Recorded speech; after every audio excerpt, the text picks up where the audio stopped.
Kalena dhammat sawanang etamang kalamutamang. Part 4. Paticca Samuppada, kemunculan yang dependen. Nyana Tiloka Mahathera, Bhikkhu Bodhi, Bhikkhu Thanisaro. Sutta Paticca Samuppada Vibhanga, analisis dari kemunculan bersama yang dependen. Judul asli: Paticca Samuppada Vibhanga Sutta, Analysis of Dependent Co-arising. Diterjemahkan dari bahasa Pali oleh Bhikkhu Thanisaro. Penerjemah Laura Perdana. Editor Andrea Kurniawan, Siddhartha Suryameta. Paticca Samuppada, kemunculan yang dependen. Judul asli: Paticca Samuppada, Dependent Origination. Penulis Nyana Tiloka Mahathera. Penerjemah Jimmy Halim, Leonard Halim. Editor Andrea Kurniawan, Siddhartha Suryameta. Artikel kemunculan dependen yang transendental, terjemahan dan eksposisi dari Sutta Upanisa. Judul asli: Transcendental Dependent Arising, A Translation and Exposition of the Upanisa Sutta. Penulis Bhikkhu Bodhi. Penerjemah Anne Martani, Hansen Wijaya, Laura Perdana, Laurentius Widianto. Editor Andrea Kurniawan, Siddhartha Suryameta. Sampul dan tata letak Jimmy Halim, Leonard Halim. Tim dana Laura Perdana. Diterbitkan oleh Wijaya Kumara. Hak cipta terjemahan dalam bahasa Indonesia, copyright 2011 Wijaya Kumara, cetakan pertama November 2011. Pada video part 4 ini, saya akan melanjutkan membaca topik 2 dari buku ini, yaitu Paticca Samuppada, kemunculan yang dependen, dengan mulai membacakan penjelasan dalil ke-6. Baiklah, kita mulai. 6. Kemudian selanjutnya adalah dalil ke-6, Phassa Paccaya Vedana. Melalui impresi, perasaan dikondisikan. Ada 6 jenis perasaan. Perasaan yang berhubungan dengan impresi visual, perasaan yang berhubungan dengan impresi suara, perasaan yang berhubungan dengan impresi bau, perasaan yang berhubungan dengan impresi rasa, perasaan yang berhubungan dengan impresi fisik, dan perasaan yang berhubungan dengan impresi mental. Perasaan fisik mungkin menyenangkan atau tidak menyenangkan, tergantung pada apakah itu merupakan akibat dari kama bajik atau kama tidak bajik. Perasaan mental mungkin menyenangkan, yaitu kegembiraan, atau tidak menyenangkan, yaitu kesedihan, atau mungkin biasa saja. Perasaan-perasaan yang berhubungan dengan impresi visual, suara, bau, dan rasa adalah sedemikian, selalu biasa saja.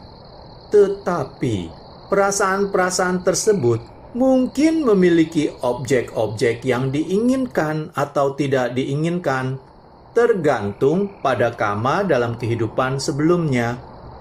Apapun perasaan yang mungkin muncul, menyenangkan atau menyakitkan, membahagiakan atau tidak membahagiakan, atau biasa saja, entah itu perasaan dari tubuh atau pikiran, semua perasaan dikondisikan melalui salah satu dari 5 impresi indera atau melalui impresi mental.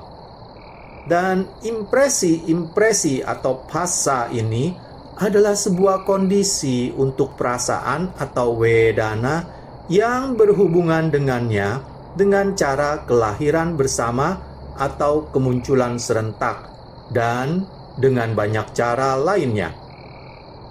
Di sini Anda akan kembali ingat bahwa semua fenomena mental di dalam satu dan keadaan kesadaran yang sama, maka begitu pula impresi atau phasa dan perasaan wedana. Pada dasarnya adalah dependen satu dengan lainnya dengan kemunculan serentak mereka, kehadiran mereka, hubungan mereka, dan lain-lain.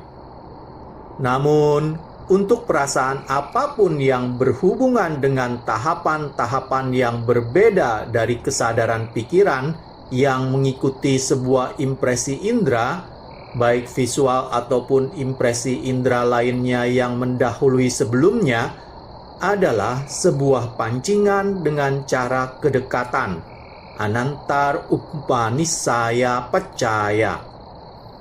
Dengan kata lain, impresi indera yang mendahului sebelumnya adalah sebuah dukungan atau pancingan yang menentukan untuk perasaan apapun yang terikat dengan kesadaran pikiran berikutnya.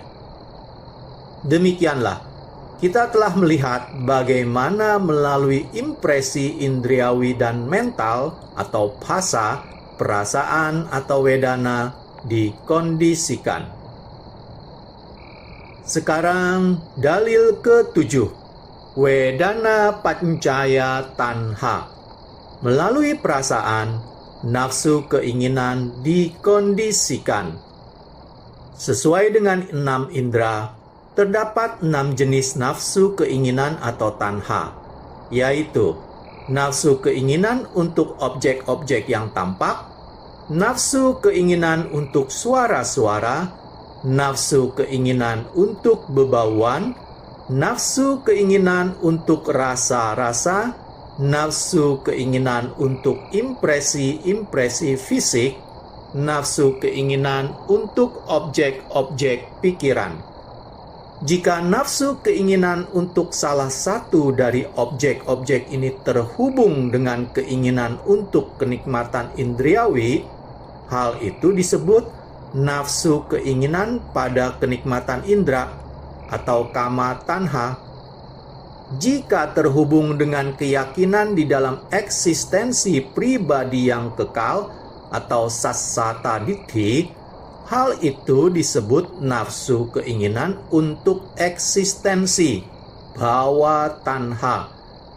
Jika terhubung dengan keyakinan dalam pembinasaan diri, ucceda ditti, pada saat kematian, hal itu disebut nafsu keinginan untuk penghancuran diri, vibhava tanha.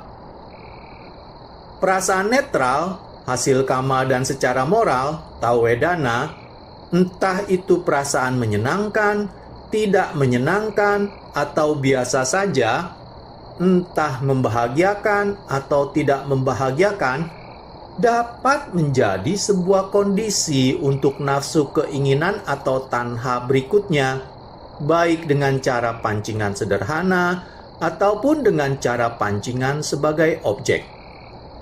Sebagai contoh, dikondisikan melalui perasaan menyenangkan karena penampilan yang cantik dari orang-orang atau benda-benda, akan mungkin muncul nafsu keinginan untuk objek-objek yang tampak semacam itu. Atau dikondisikan melalui perasaan menyenangkan dikarenakan makanan yang enak, nafsu keinginan untuk rasa-rasa mungkin muncul. Atau memikirkan tentang perasaan-perasaan menyenangkan dan kenikmatan yang dapat diperoleh dengan uang, orang mungkin menjadi dipenuhi dengan nafsu keinginan untuk uang dan kesenangan. Atau merenungkan kesenangan-kesenangan dan perasaan-perasaan bahagia yang telah lalu, orang mungkin sekali lagi menjadi dipenuhi dengan nafsu keinginan dan mendambakan kesenangan-kesenangan semacam itu. Atau memikirkan tentang kebahagiaan dan kegembiraan surgawi, orang mungkin menjadi dipenuhi dengan nafsu keinginan untuk kelahiran kembali di alam-alam surgawi seperti itu. Dalam semua kasus ini, perasaan menyenangkan, wedana, adalah kondisi untuk nafsu keinginan, tanha. Entah itu dengan cara pancingan sederhana atau pancingan sebagai objek pikiran.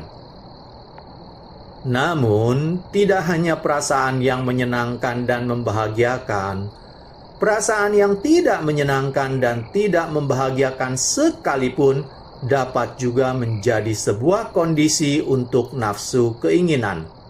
Sebagai contoh, bagi seorang pria yang disiksa dengan rasa sakit fisik atau rasa tertindas di dalam pikiran, nafsu keinginan mungkin muncul untuk terlepas dari kesengsaraan semacam itu. Dengan demikian, melalui perasaan tidak bahagia dan tidak puas dengan nasibnya yang menyedihkan, seseorang yang miskin, atau seorang pengemis, atau orang buangan, atau seseorang yang sakit, atau seorang tahanan, mungkin dipenuhi dengan kerinduan dan nafsu keinginan untuk bebas dari kondisi semacam itu. Dalam semua kasus ini, perasaan wedana tidak menyenangkan dan menyedihkan atas bentuk tubuh dan pikiran adalah sebuah kondisi bagi nafsu keinginan atau tanha dengan cara pancingan yang tanpanya nafsu keinginan semacam itu mungkin tidak akan pernah muncul. Bahkan, perasaan membahagiakan yang diharapkan di masa depan dengan berpikir tentang hal itu menjadi sebuah insentif atau pancingan yang kuat bagi nafsu keinginan. Jadi, apapun nafsu keinginan yang muncul, bergantung kepada perasaan dalam cara tertentu atau yang lain, baik itu perasaan di masa lalu, sekarang, atau bahkan di masa depan. Oleh karena itu dikatakan, wedana pancaya tanha.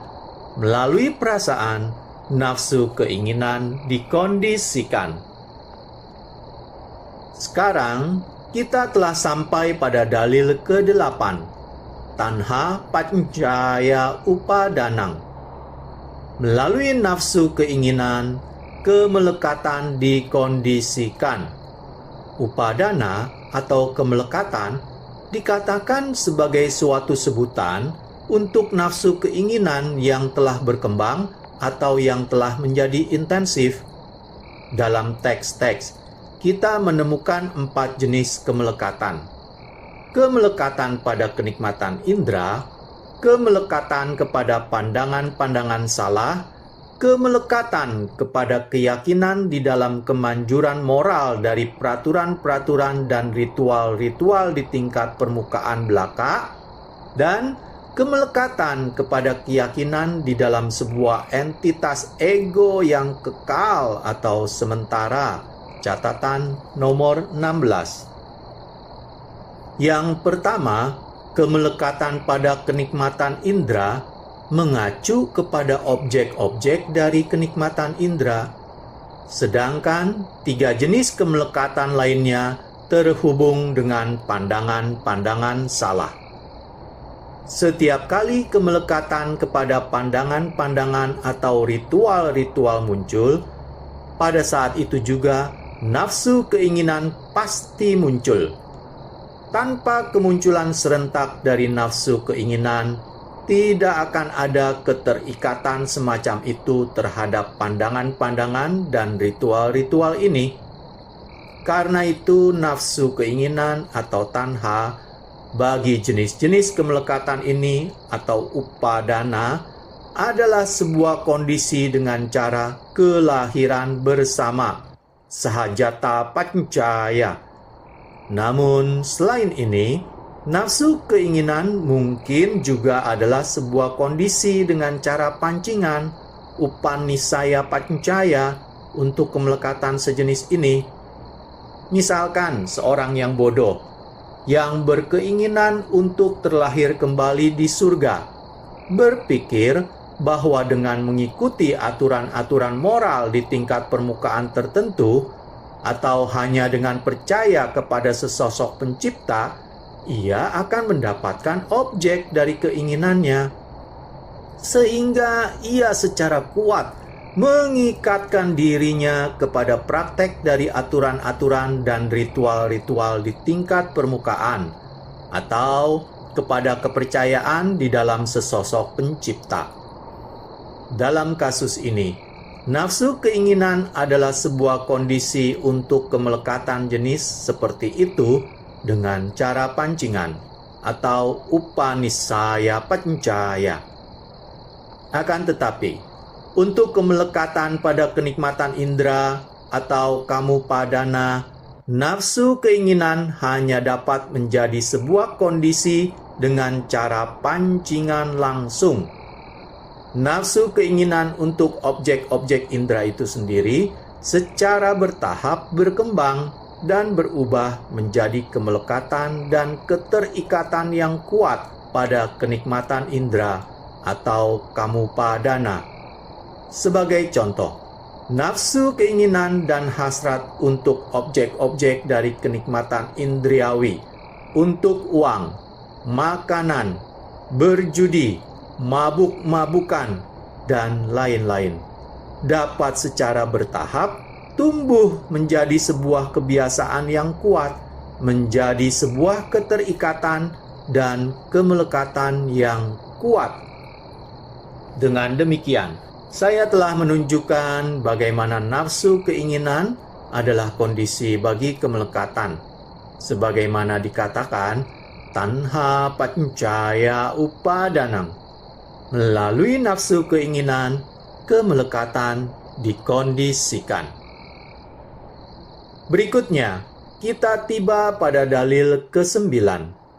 Upadana pancaya bhawo. Melalui kemelekatan, proses menjadi dikondisikan. Sekarang, proses menjadi atau eksistensi ini sebenarnya terdiri dari dua proses. Satu, proses kama atau kama bhawa, yaitu sisi kama aktif dari kehidupan. Dan dua, proses kelahiran kembali dari resultan kama atau upapati bhawa, yaitu sisi kama pasif dan sisi moral netral dari kehidupan. Sisi kama aktif dari proses kehidupan ini adalah, seperti yang kita telah lihat, diwakilkan oleh 5 mata rantai, yaitu ketidaktahuan, bentukan-bentukan kama, nafsu keinginan, kemelekatan, proses kama, atau awija, sangkara, tanha, upadana, kama bhawa. Sisi pasif dari kehidupan diwakilkan oleh 5 mata rantai, yaitu kesadaran, fenomena mental dan fisik, 6 landasan, impresi, perasaan, winyana, nama rupa, salayatana, phasa, wedana. Jadi, kelima mata rantai pasif tersebut seperti kesadaran dan lain-lain di sini mengacu hanya kepada fenomena resultan kama dan bukan kepada yang dihubungkan dengan kama aktif. Kelima mata rantai aktif seperti ketidaktahuan dan lain-lain adalah sebab dari kelima mata rantai pasif di masa depan, sebagai kesadaran dari resultan kama dan lain-lain. Dan maka dari itu, kelima mata rantai pasif ini adalah akibat dari kelima mata rantai aktif tersebut. Dalam cara itu, paticca samuppada dapat diwakilkan dengan 20 mata rantai. 5 sebab di kehidupan masa lalu dan 5 akibat di kehidupan sekarang. 5 sebab di kehidupan sekarang dan 5 akibat di kehidupan yang akan datang. Catatan nomor 17. Seperti yang dikatakan dalam Visuddhimagga bab 17 Romawi, 5 sebab ada di masa lalu, 5 buah ditemukan di kehidupan sekarang, 5 sebab yang saat ini diciptakan, 5 buah dituai di kehidupan yang akan datang. Perbolehkan saya mengingatkan Anda tentang definisi saya untuk istilah sebab. Sebagai sesuatu yang dengan kebutuhan batin pada waktunya diikuti oleh akibatnya. Terdapat 24 cara pengkondisian, tetapi hanya satu dari 24 cara yang seharusnya disebut sebagai sebab, yaitu kamma. Meskipun sebab kamma ini pada waktunya diikuti oleh akibatnya, namun tetap saja sebab kamma ini dapat bergantung pada, dalam kurung, namun tidak dihasilkan oleh, suatu akibat kamma yang mendahului sebagai kondisi pancingannya. Jadi sebagai contoh, perasaan dalam paticca samuppada adalah sebuah akibat kamma. Namun tetap saja, pada saat yang sama, perasaan adalah sebuah kondisi pancingan untuk kemunculan nafsu keinginan yang berikutnya, di mana yang disebutkan belakangan ini adalah sebuah sebab kamma. Sekarang, mari kita kembali kepada dalil kita. Upadana paccaya bhavo. Melalui kemelekatan, proses menjadi dikondisikan, yaitu 1. Proses kamma atau kamma bhava, dan karena itu dalam kehidupan selanjutnya 2. Proses kelahiran kembali dari resultan kamma, upapatik bhava. Proses kamma atau kamma bhava dalam dalil ke-9 ini dikatakan dengan benar adalah sebuah istilah kolektif untuk kehendak atau cetana yang menghasilkan kelahiran kembali bersama dengan semua fenomena mental yang berhubungan dengannya. Sedangkan mata rantai kedua, bentukan-bentukan kamma atau sangkara, menunjuk hanya kepada kehendak yang menghasilkan kelahiran kembali saja. Namun, dalam kenyataannya, kedua mata rantai itu menjadi satu hal yang sama, yaitu kamma. Kemelekatan atau upadana mungkin menjadi sebuah pancingan untuk semua jenis kamma yang jahat dan tidak bajik. Kemelekatan pada kenikmatan indera atau keterikatan kepada objek-objek indera dan kenikmatan indriawi dapat menjadi sebuah pancingan langsung untuk pembunuhan, perampokan, pencurian, perjinahan, kepada iri hati, kebencian, dendam, kepada banyak tindakan jahat dari tubuh, ucapan, dan pikiran. Kemelekatan kepada keyakinan buta pada ritual dan aturan-aturan di tingkat permukaan belaka dapat mengarah pada kepuasan diri, ketumpulan dan stagnasi mental, memandang rendah yang lain, praduga, tidak toleran, fanatisme, dan kekejaman. Dalam semua kasus ini, kemelekatan atau upadana pada proses kamma bhava adalah sebuah kondisi dengan cara pancingan dan adalah sebuah pancingan langsung kepada kegiatan-kegiatan berkehendak yang jahat dari tubuh, ucapan, atau pikiran. Selain itu, kemelekatan kepada proses kamma jahat apapun adalah juga sebuah kondisi dengan cara kemunculan serentak. Dengan demikian, saya telah menunjukkan bagaimana kemelekatan atau upadana adalah kondisi dari proses kamma atau kamma bhava. Sekarang, saya akan memperlihatkan bagaimana proses kamma atau kamma bhava adalah kondisi untuk proses kelahiran kembali dari resultan kamma atau upapati bhava. Di sini, kita sampai pada dalil ke-10.